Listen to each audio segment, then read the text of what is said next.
लगभग 1.5-2% gap up के साथ स्टॉक ट्रेड कर रहा है। काफी शानदार क्वार्टरली रिजल्ट्स रहे हैं, एक्सपेक्टेशन से बेहतर क्वार्टरली नंबर्स रहे हैं। जहां तक कि एनआईए का सवाल है, 15% की ग्रोथ और मुनाफा लगभग 17% की ग्रोथ के साथ आपको बढ़ता हुआ दिखाई पड़ा है।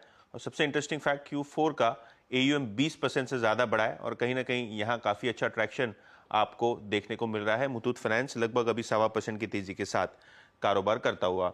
इसके अलावा पीबी फिनटेक, आज नजरें रहेंगी MSCI रीबैलेंसिंग पे। आखिर के आधे घंटे में पीबी फिनटेक, यस्टरडे हमने डिस्कस भी किया था 3 बजे के आसपास के, MSCI का ये सबसे टॉप इंक्लूजन कैंडिडेट है और यहाँ लगभग 1500 करोड़ रुपए की बाइंग आपको देखने को मिल सकती है, जिसके कारण आज स्टॉक में लगभग 3.5% की शुरुआती तेजी देखने को मिल रही है।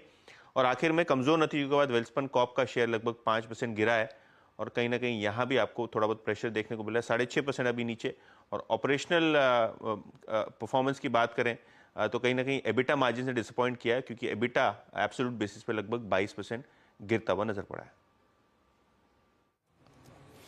ओके, तो ये आज के स्टॉक्स ऑफ द डे। आपकी स्क्रीन पे दिन बहुत बहुत शुक्रिया इस पूरी बातचीत के लिए। और ये स्टॉक्स आपकी स्क्रीन पे आएंगे, एक बार जरा इनकी ट्रेजेक्टरीज को फिर देखते हैं। मुथूट फाइनेंस लगभग 24 रुपये ऊपर, पीबी इन्फाटेक लगभग 3.5% ऊपर, वेल्सपन कॉर्प लगभग 562 पे 39 रुपये नीचे ट्रेड करता हुआ। निफ्टी क्रैक होता हुआ, और निफ्टी अब क्रैक होकर अब अनुज 22,600 की ट्रेजेक्टरी को सरेंडर कर चुका है 7 पॉइंट के फ्रैक्शन से। बैंक निफ्टी अगर आप इंट्राडे हाई से कंपेयर करें करीब 150 पॉइंट नीचे आ चुका है। दिक्कत का सबब एक निफ्टी का जो था, that was I think Nifty IT. Anuj, Nifty IT अब एक टिपिकल इन्वर्टेड फ्लैग का ब्रेकडाउन देता हुआ, यानी अप्रैल मिड से जो कंसोलिडेशन था वो भी क्रैक हो गया डाउन साइड में। ये कितना अब जैसे कि आपने सुबह एक बात कही थी कि टिल इलेक्शन, यूएस इलेक्शंस, शायद आपको ये बाइंग का मौका दे, आपको चुनाव करना पड़ेगा। नहीं देखिए, हाँ वो है कि ये आपको पोर्टफोलियो बनाना पड़ेगा विद द नॉलेज कि मेरे पोर्टफोलियो में थोड़ा हिट आएगा, लेकिन इलेक्शन तक थोड़ा सा नर्वसनेस रहेगी निफ्टी आईटी में। और 200 डे मूविंग एवरेज का दूसरी बार टूटना एक बहुत बड़ा नेगेटिव साइन है यहाँ पर निफ्टी आईटी पर। लेकिन अगर हिस्ट्री रिपीट हुई, पिछली 2 बार यूएस के इलेक्शन में यही हुआ है कि जाते हुए इलेक्शन में वीक, लेकिन इलेक्शन के बाद रैली, ठीक है। अब वो इस बार होगा या नहीं होगा पता नहीं, लेकिन चार्ट पैटर्न जो है थोड़े से वीक हुए। वैसे मेरा मानना ये भी अभी भी यही है कि आपके पोर्टफोलियो का 20-25% अभी भी आईटी में होना चाहिए, लॉन्ग टर्म पोर्टफोलियो का, शॉर्ट टर्म का नहीं। शॉर्ट टर्म में तो आपको एडजस्टमेंट्स करने होते हैं, लॉन्ग टर्म पोर्टफोलियो का।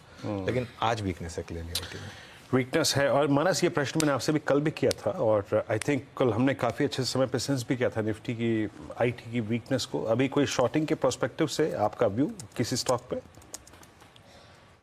नहीं वीरेंद्र जी, मैं वेट करूंगा आज।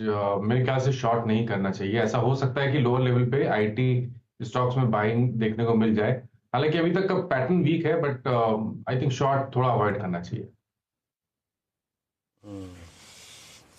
ओके, थोड़ा अवॉइड करना चाहिए। मीनवाइल मार्केट थोड़ा वॉलेटाइल है, 22,600 पर निफ्टी एक बार फिर रिक्लेम करने की कोशिश कर रहा है। देख लेते हैं आज का दिन पूरा कैसे रहता है। पर गुजरात गैस लेकर आई है, आई थिंक एकदम से सडन मूव आया गुजरात गैस में, और एक सडन मूव आया बजाज ग्रुप के दोनों ट्विंस में, बजाज फाइनेंस और बजाज फिनसर्व में, खास तौर से बजाज फाइनेंस में। बजाज फाइनेंस का चार्ट एक बार देख लेते हैं। गाबा सर, बजाज फाइनेंस कोई व्यू यहाँ पर? बजाज फाइनेंस, वेल यार बजाज फाइनेंस पे एक एग्रेसिव कॉल है, बन सकता है ये शॉर्ट स्क्वीज है। ट्रेड कर रहा है 6729, स्टॉप होगा 6700, सिर्फ 29 रुपीज का।